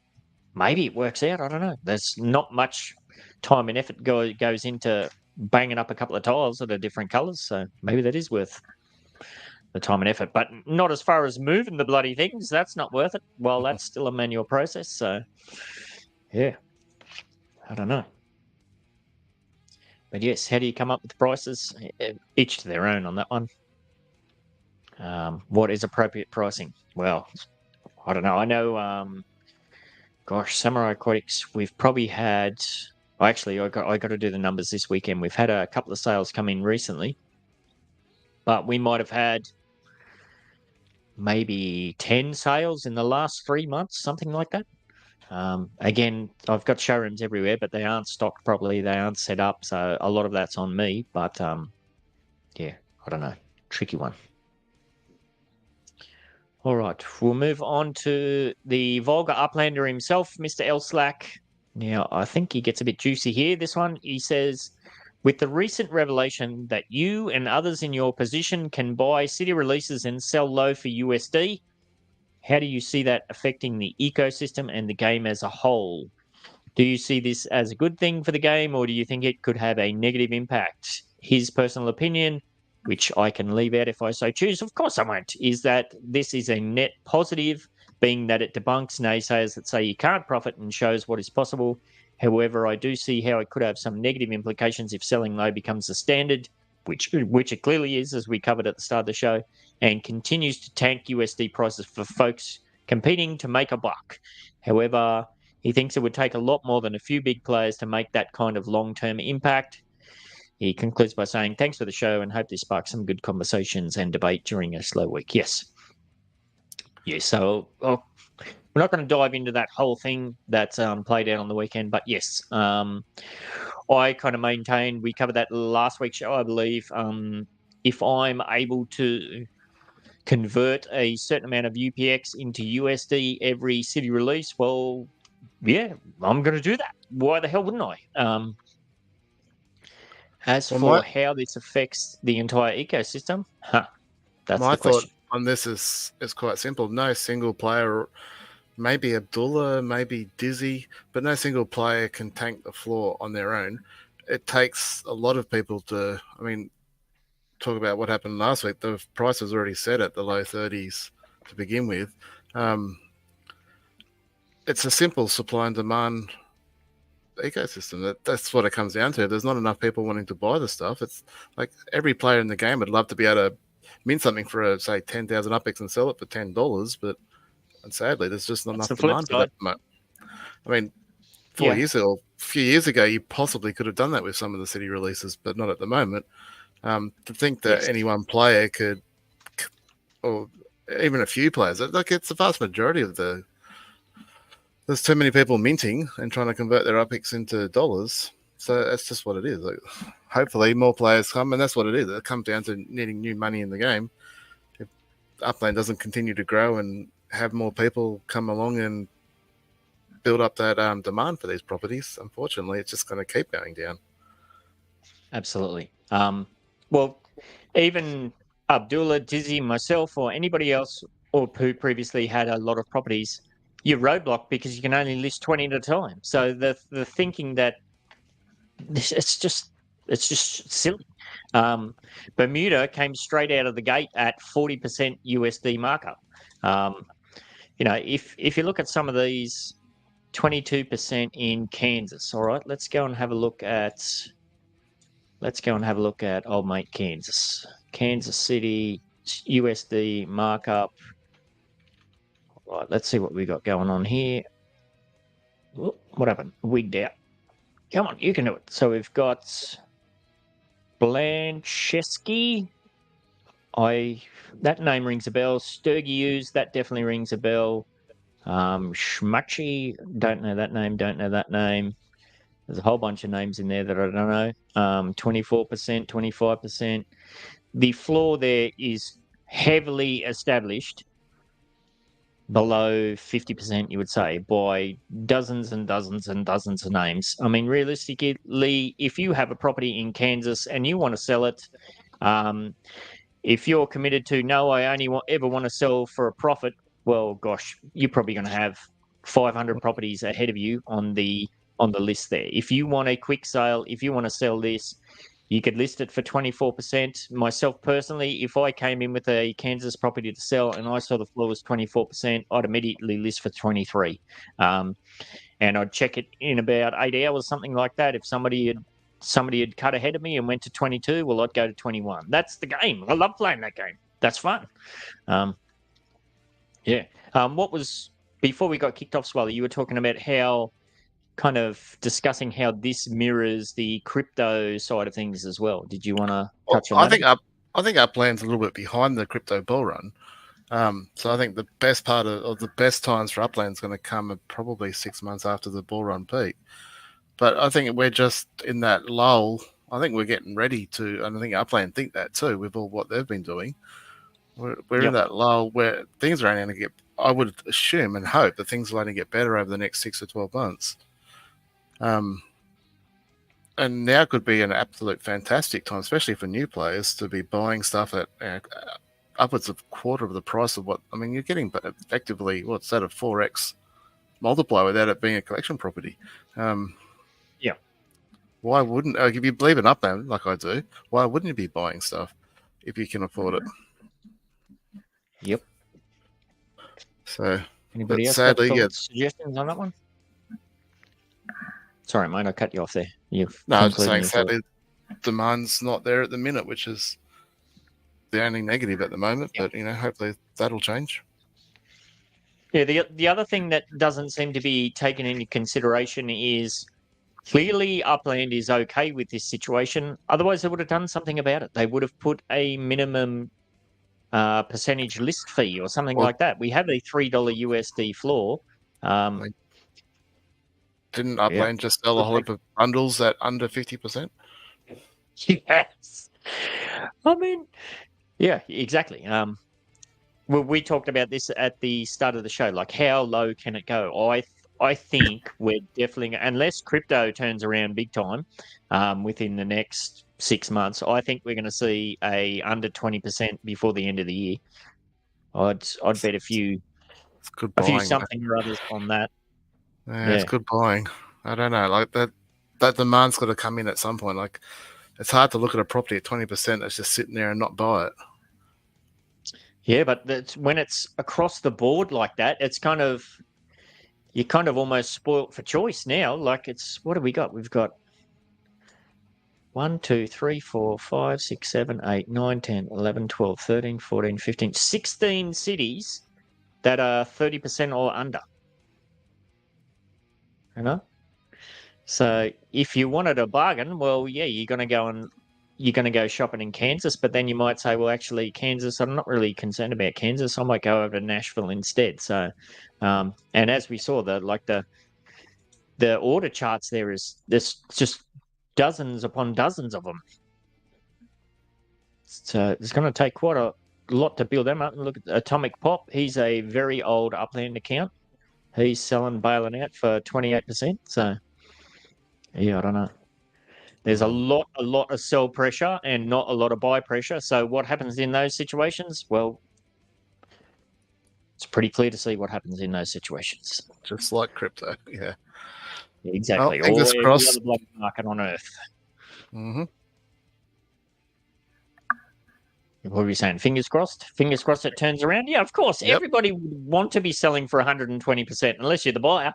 But the reality is the reality. So you can either stick your head in the sand or you play the game. That's my take on it.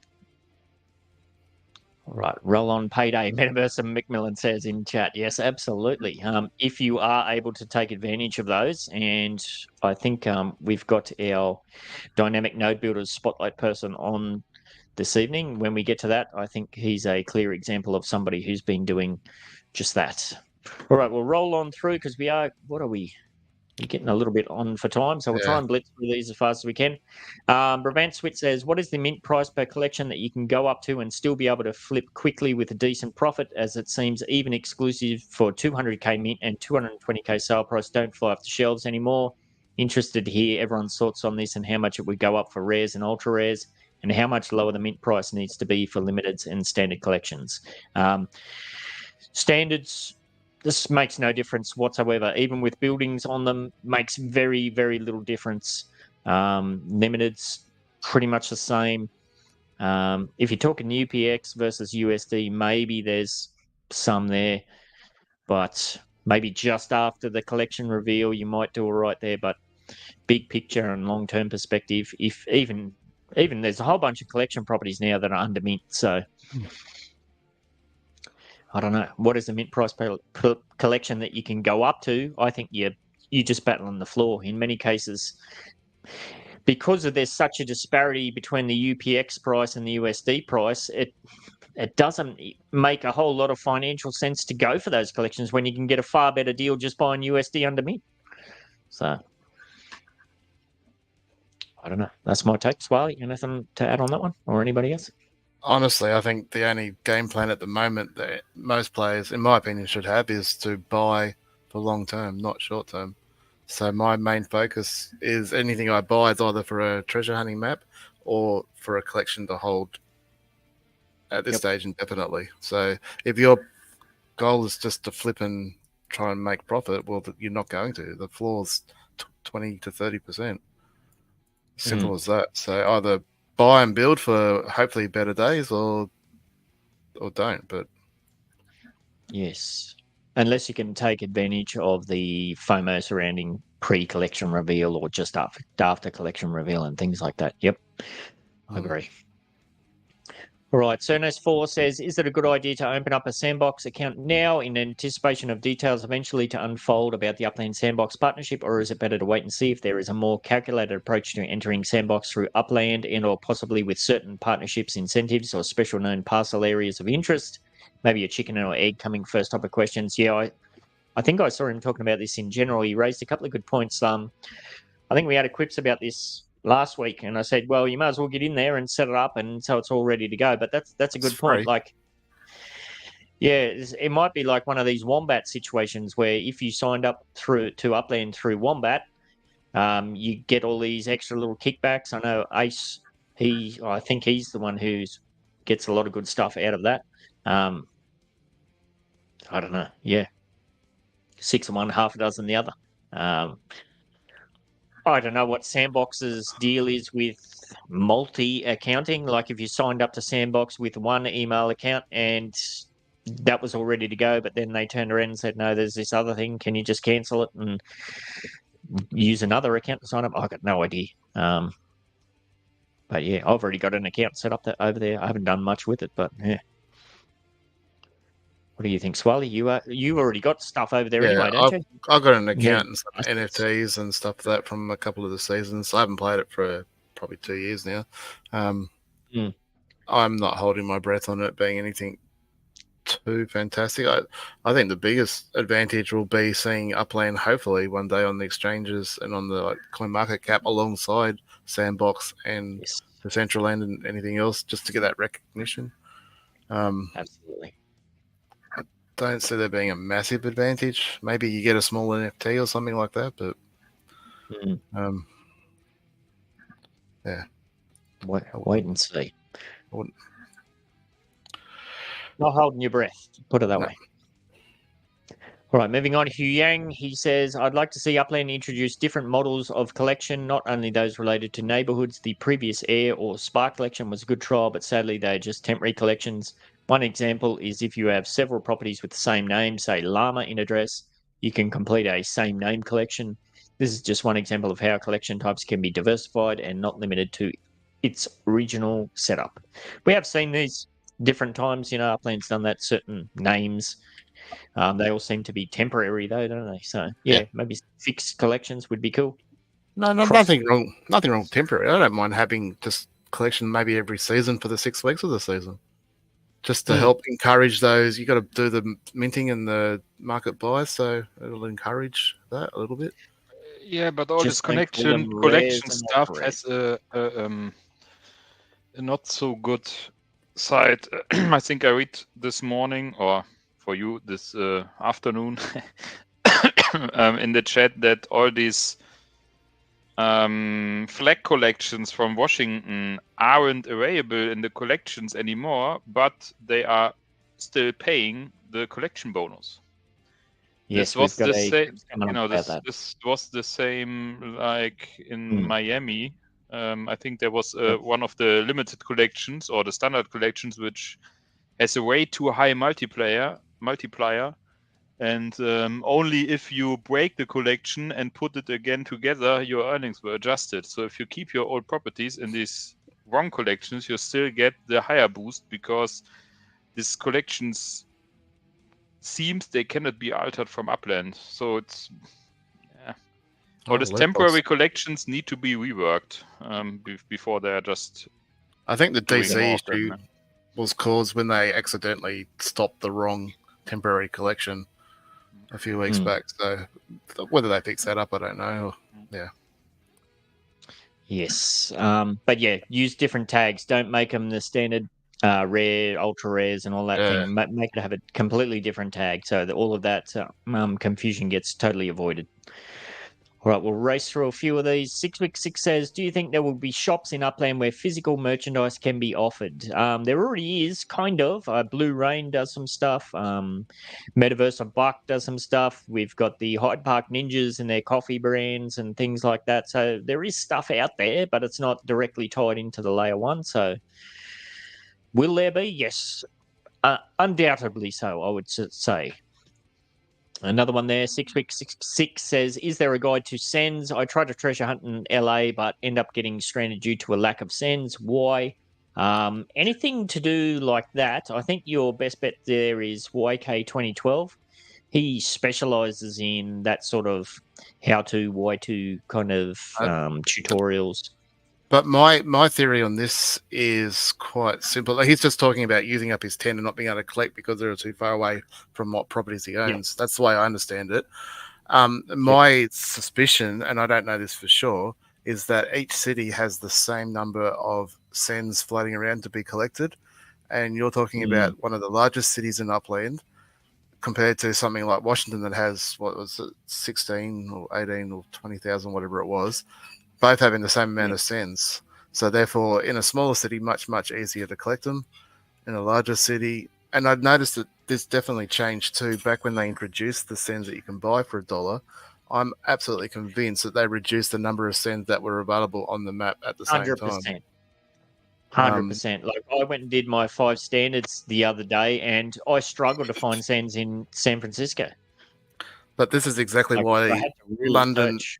This is why London and Tokyo were nerfed, because they were such an advantage to search as opposed to LA, because it was so huge. So that's why they nerfed those two. So short answer is buy more properties or hunt somewhere else if this collecting the sends is an issue. There's no other answer to it, sadly. Or flip some properties and buy them up. Yeah, it's a tricky one. But yeah, if you want a guide, I'd definitely recommend checking out what YK 2012's got going on YouTube. He's got all sorts of stuff over there about pretty much everything you could think of. Another one here from CERNS4. Currently, as of this writing, Upland is ranked number 1 on the ES blockchain game in the world and number 20 overall blockchain game in the world as per DappRadar stats, with 154,000 unique active wallets, 5 million transactions, 46,000 USD volume, and 17,000 balance over the last 30 days, all of which are positively growing numbers. His question is whether these upward trends are being felt by the player community, or what indicators on DappRadar, if any, would signal Upland is headed in the right direction. This may have been one of the oldish ones that I'm finally getting around to. Because as we've kind of seen, it seems like everything in the crypto space, including the Upland markets, seems to be heading in the opposite direction. So I don't know. What other indicators on DappRadar would signal Upland is headed in the right direction? I think unique active wallets is a good insight, but I don't think do we know what triggers that? Is it just if you open up the app and you collect your dividends, does that do it? Or if you just open it up and have a look, do you have to make a transaction or a paid send? Or I think you must create some sort of transaction on the blockchain to get an active wallet. Yeah. So even if you collect your dividends, or if you do 1 cent, or start a treasure hunt, or something like this will be considered as a unique active wallet. Yeah, see, I'm still not sure, but like that confuses me, because during that Upland G Week challenge, 3 days, only 10,000 wallets scored a single point or more. And considering how easy it was to score a point on what's probably the busiest week of the year, that's a really low number. Yes, absolutely it is. So yeah, the active wallet, I don't know that that's a good metric. No. What would you like to see there? Unique active wallets. I think this gets back to that whole thing where they say there's 3 million accounts, but that's 270,000 of those. 2.7 million of those don't even own one property, or something bonkers like that. So, a more realistic. I think that they must use different stuff. There's not one to get your thoughts from. I think they're just like BAMTech said, property values in USD, not only the London floor compared with the Rutherford floor, but the overall floor price of USD, the amount of UPX transactions, maybe something like with how many different players someone interacts, so to filter out all these arranged transactions between two players, so that you say, okay, in the average, a player does transactions with 50 other players, so you can say, okay, maybe he's treasure hunting and visiting properties or buying stuff or something. And there we go back to this, I think it was scientists with this question about this numbers from Upland. Some of these numbers aren't on the blockchain or aren't too easy to detect from the blockchain without saving all transactions and then doing some blockchain database scripting voodoo about it to get them out. Yep. I think that these are indicators to see we have this and that active wallets, but the definition of active is the key. Yeah, and I'm pretty sure that was an older one that Cernus sent through too, so all of these numbers are quite different. Yeah. All right, we've got, was that it? Because that was a doubled up one from Laban. Oh, no, we've got one last one here from Angry Ursia. I think this was definitely an old one he sent through. We kind of touched on this a little bit. He says, air collection properties, and I suspect Spark and Drop properties still seem to be getting bonus earnings despite the collection not existing in the menu. They were supposed to be temporary. Property cards for the affected assets have green active earnings at higher than they should be. And he did send me a whole bunch of screenshots in DM as well. So I think we kind of touched on that already, didn't we? Yeah, that's what I said. Yeah. Still seems to be the case because of a fat finger in Washington, was it, Swali, that you said? Yeah, I think they were meant to turn off the airdrop ones for the, was it airdrop and Spark, whatever, and they turned off Washington instead. Yep. All right. Well, thank you very much to everybody who sent through QIPS through. That wasn't much notice to do that. Got a bunch of, well, everybody who sent one through, 5,000 UPX on the way for you. And we've got 5 prizes to give away on this wheel. We'll just get straight into it. First prize is 25,000 UPX as a bonus prize. That goes to Kachel or Grizzly's got it. Grizzly Man, congratulations. 25,000 extra on the way for you. I'm going to goink you out of there and we'll roll again. Next one, 15,000 as a bonus prize goes to the Vulgar Man. Might have it. He does indeed. L-Slack. Congratulations. Move him out of there. Next up, we've got 10,000 UPX as a bonus. That goes to 6week6. Congratulations, 6week6. And next one, we've got a Love Heart Jacuzzi from Samurai Aquatics and Decor. That goes to M Hustle, or is it Desjack? M Hustle's got it. Now, M Hustle, as I said, I'm not 100% sure that that's your in-game name. So if it's not, please send me a DM. And last but not least is for a Red Garden Breach. And that goes to... Ooh, the band's just missed it. Cernus 4. All right. Let's goink out of there. And see where we're at. What are we up to? Oh, we're up to the Dynamic Node Builders Getting to Know Community Members in this week's Getting to Know Community Members segment. Care of Mesme and the other members of the DMB. They're featuring... My voice is nearly given out here. L-Slack, a.k.a. the Vulgar Uplander, who is currently a director with a network of just under 2 million UPX and 190 properties and 2.74 Spark. His home residence is in the Granada Hills neighborhood of LA, of which, if I'm not mistaken, he is a node manager in collaboration with fellow Upland content creator Metaverse Millen. I believe that's correct. Maybe Millen can smack me in the chat if it's not. That's correct. Yes. Cool.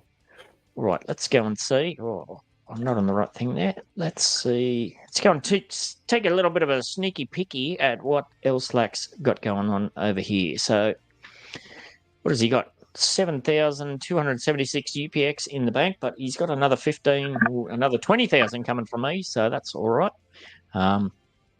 This is what I was kind of hinting at here. Like, this is a chart clearly of somebody who's been taking good advantage of the current USD floors. I'll get rid of his number of properties. His mint net worth and his properties net worth lines tracking up pretty linearly and flip-flopping backwards and forwards.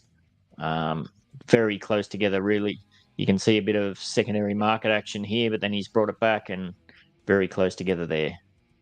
Properties net worth 1.9 mil, mint net worth pretty much 1.9 mil as well. So wouldn't take much for LSLAC to gobble up some of those under mints, and his chart's going to flip over there, which would be cool to see. So yes, let's move on and see his answers to the DMB questionnaires. In-game name LSLAC, Uplander since February 2022. Been to Vegas? Yes, most recently. Bucket list, travel outside the USA. Come for a visit, mate. Famous fact about where you live. Cherry City. Yes, superpower, invisibility. That would be a good one. Celebrity you know the most about? The Professor. Swallies, what are you going to get yourself in trouble with that one, are you? I think so. Pet peeve, garbage in the sink. Tattoos, yes. Guilty pleasure, ice cream. Occupation, sex offender, wrestler. Most common internet search history, woodworking. Never do again. Burn my own car. Gosh, you got to ask him about that on your new show, Swally. 3 Uplanders you chat with regularly. Swally 129, James UK, and James Pyatt 02. What do you reckon about that one? Burn his own car. I have the same occupation as him, and I'd put it as a glorified daycare centre. Yes.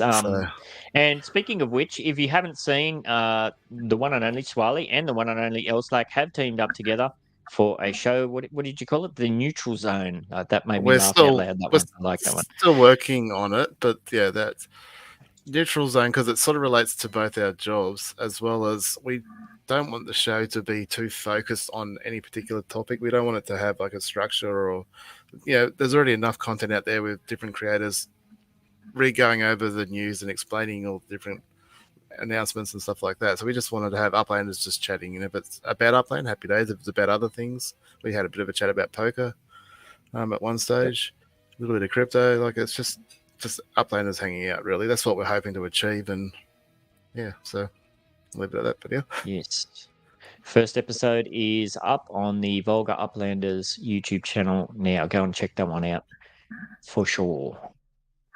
All right, let's boink back over here and see where we're at. We're kind of trying to fly through it on the back end.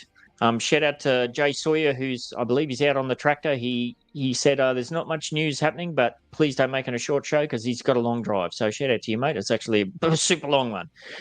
So yes, if you would like to get involved in any of the stuff that the DMB's got going on, as far as being in the questionnaire or nominating somebody to be in it, then send Mesme or any of the other DMB node members a DM. Tell them that the Upland Down Under podcast sent you, and they'll look after you, I'm sure. All right, we'll move on to give away some more stuff. Last week's weekly challenge for this podcast was to get yourself in the contest channel within the NBA server. Let us know what your favorite event or tidbit of information was from Genesis Week 2024 and why. And or if you'd prefer, what did you feel was missing from Genesis Week? And then, of course, there was a 5,000 UPX bonus prize. To claim that, you had to answer both prizes. Your name was going to roll on the list of all entrants for the chance to win 10,000 UPX after fees. And, of course, get yourself another entry into the big 2024 end-of-year prize giveaway draws. I think I've got that ready to go. If I can click the right clacks, which would be this one. Nope, this one. So this one is for everybody who was involved in that. 10,000 UPX after fees for the weekly challenge goes to... He's won it. He got the bonus last week, Cal Trading Co. And he's taken out the big prize this week. Well done, Cal Trading Co. So that's 10,000 on the way for you. Now, Let me get out of there. So now we did have the bonus prize as well. This week, the 5,000 UPX bonus prize goes to Angry Ursia. His entry was, the best thing was the release of the social feed, despite the follow scroll challenge and the follow spam clogging feeds up. It's pretty cool. What's missing? Better rewards for events, and it felt like there was a lot less going on than previous years. Master Hunter rewards were a joke. Swally, anything to say on that one? Is there any point? Is there any I mean, point? they said there's a land. I got a land. What more can I say? Like, can't complain, can I? I got what they said. I know. Can't complain. Yes. All right. Let's see if I'm... Sorry, Matt. What were you going to say? No, so who doesn't like a 32k block of land? Yes. All right. And I'm just scrolled through, found Cal Trading Co.'s entry. He said, my favourite part of Genesis this week was the Treasure Rush event. It was pretty intense having to travel and stay in the top 50. Upland needs to do a better job of communicating what's happening at Genesis Week. I get that they want live participants, but for everyone else, we don't get much out of it. So that was missing. Absolutely. So 10,000 UPX on the way for Cal Trading Co. and the 5,000 bonus goes to Angry Ursia. That brings us to this week's challenge. Now, I had to think a bit harder on this one because there wasn't really a main kind of topic-y deal for this one. So this week's challenge is to get yourself in the contest channel within the NBA server. Let us know what your top 3 Upland account power-ups would be and why. So we have had the racing power-ups come up, but what if you could power up your entire account in some way? What kind of power-ups would you use? Double multipliers? Who knows? Anything like that. So let us know, what are your top 3 Upland account power-ups that you would like and why? If you submit an entry and then don't forget that's in the NBA server in the contest channel, your name will roll in a list of all entrants again. Same kind of deal, 10,000 UPX after fees, 5,000 bonus, more entries in the end of year giveaway prize. But of course, we do have the show sponsor this week. So on top of those usual prizes, your entry will also put you in the running to win a 2-piece set of speedway fences, care of show sponsor BAMTech from the Apex Motors and Map Asset Metaventure. Remember that he's got plenty of stock for you to liven up your speedways with speedway fences currently in stock and available at all Apex Map Asset shops in LA, the Bronx, Miami, Las Vegas, and Sao Paulo. Links to all of those showrooms are in the description, as is his X account. All right, now, Swally, you did goink me the live participants. I had a quick check before, and I couldn't see anybody else on X that commented. I think, again, this is one of those things where on the weekend, this was what I was going to set out to do, but obviously I was a bit sidetracked with other stuff on the weekend, so I didn't get a better system put up. So we're on the manual here. 36 people currently listing, and we've only got about 12 in the chat. So I don't know, I'll give you a couple of minutes to quickly say good day. If you're in the StreamYard or if you're in the YouTube or if you're over on X, you maybe got about a minute to get your name in there, if that's fair enough. While we're waiting for that, what else can we do? What else you got going on this week, Swally Man? What else? What have I got on? Nothing. Yeah. More of the same. More treasure hunting. Still saving. Treasure hunting. Pushing towards doubling. I noticed. Yeah, I saw yours is about the same levels. I'm pushing towards W. That'd be nice. Just rub it in. Yeah. No. Yeah. Well, that was. Yeah. I share it around though. You do. I did my 5 standard treasure hunts for that challenge, and I got a spark one straight up. So I was pretty happy with that. Yeah, you'll due one after doing 40 odd without getting one last time. Yes. See, evens out. I keep saying this. It does. While we're waiting, I'll just put some spark on that one. Yeah, I'm just currently trying to work through my Manhattan kind of properties and putting some buildings up here, there, and everywhere. All right, I think we got everyone a bit of an extra chance. Did you see any other names pop up there, Swally? I did not. No, I'll have a quick look on X, and then we'll get into it. The band's put it there. I'm here. Yeah, the band. You were the first to be added to the list. Yes. No, none there. All right, so we'll roll. And yeah, I will endeavour to get a better system. It's just one of those things. Time. All right, I'm on the wrong thing, so we're over here now. Share this one. Right, so this is for our live participants, and this is to see who's going to roll. Maui's got it. Okay. So thank you very much, Maui. Now we've got to go and see what Maui's going to win, which we jump on over to this one. So Maui's got a chance to Love Heart Jacuzzi, 5,000 UPX, 2 chances at a mystery map asset, 10,000 UPX, Red Garden Bridge, or 15,000 UPX. Maui wins. Bonus 5,000 UPX. So I gave away the max last week. We got the minimum this week. Thank you very much, Maui. And we can joink out of there. All right, if you've hung in with us for this long, thank you very much. All the best for the week to come. Anybody, is Buellerman still in or are you boinked? Yep, Buellerman. I'm chatting here. to Buellerman tomorrow night. Ready to go for that one, Buellerman? Yeah. Just to go, getting shaved and some makeup and ready for tomorrow. Are you going to be on camera? Are you going to be on camera, are you? Yes. Wow. Face reveal of the Buellerman, yes. So, it's that one's, we're recording from 7 p.m. my time. That's not a live sort of situation. See how we go. That's Friday night, so that probably won't go live till sometime the day after, I would imagine. See how we go. See how long we gab off on. Buellerman likes to chat. I like to chat, so who knows? We'll see where we end up. If we talk 2 hours from today. Yeah, exactly. Yeah, that's if I've got a voice tomorrow. That's something I've got to think about too. So, if you missed at the start of the show, I did say as part of that chat I'm having with Buellerman, if you have any questions you have for Buellerman, especially related to reading the blockchain or features for his website and this, that, and the other thing, you've got a couple of hours to get those in as well. So sling me a DM either on Discord or on X, and I'll screenshot that.